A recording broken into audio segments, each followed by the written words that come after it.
For over 40 days, the U.S. government has been shut down. Flights are being canceled and federal workers are going without pay. But in the middle of this crisis, something extraordinary just happened. The Republican-controlled Senate openly revolted against their own president, Donald Trump.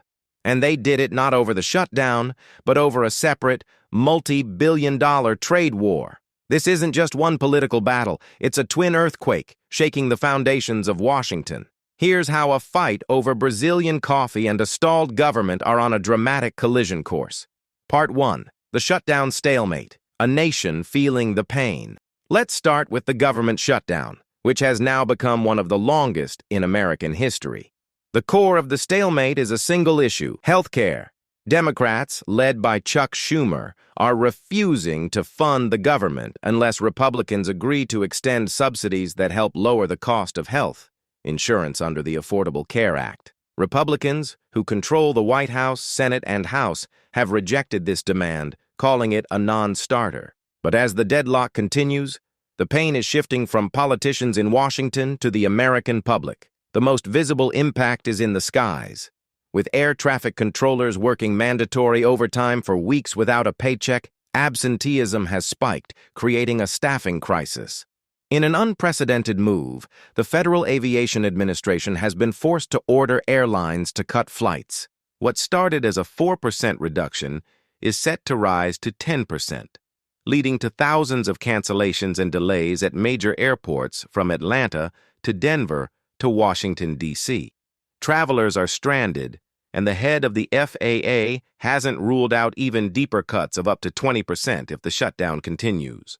Part 2. The Tariff Rebellion, a GOP crack-up. While the shutdown drama unfolded, a second, equally significant political bomb exploded just a few miles away. For months, President Trump has imposed a 50% tariff on imports from Brazil, targeting key goods like oil, coffee, and orange juice. He declared this was a national emergency, citing Brazil's legal prosecution of his political ally, former President Jair Bolsonaro. But this week, the Senate said enough. In a stunning bipartisan vote, the chamber voted 52-48 to terminate these tariffs. The rebellion was led by Democrats, but the real story was the 5 Republicans who broke ranks and voted against President Trump. Their reasons were striking.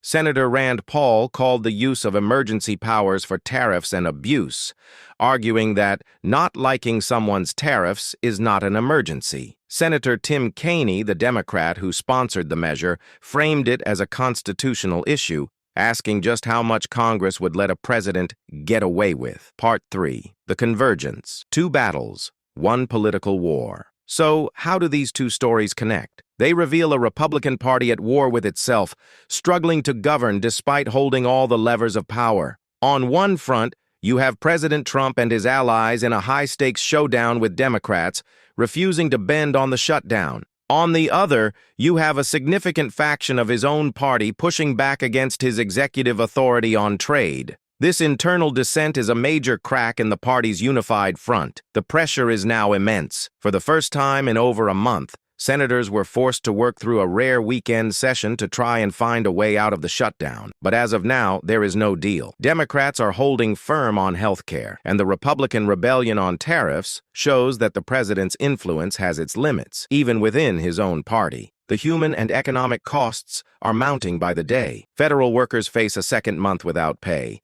and the travel disruptions are beginning to ripple through the entire economy, threatening tourism and shipping just before the holiday season. What we are witnessing is a fundamental test of power in Washington. The prolonged government shutdown exposes the deep ideological divides between the parties. But the Senate's rebellion on tariffs reveals an equally important story: the growing internal divides within the Republican Party. The question is no longer just when the government will reopen, but how the Republican leadership can possibly bridge these 2 chasms, one with the opposition party and one within their own ranks. The outcome of this twin crisis will define the balance of power in Washington for the remainder of the Trump presidency. What do you think will break first, the shutdown stalemate or the GOP's unity? Let us know in the comments below. If you enjoyed this deep dive into American politics, please like, subscribe, and hit the notification bell so you don't miss our next analysis.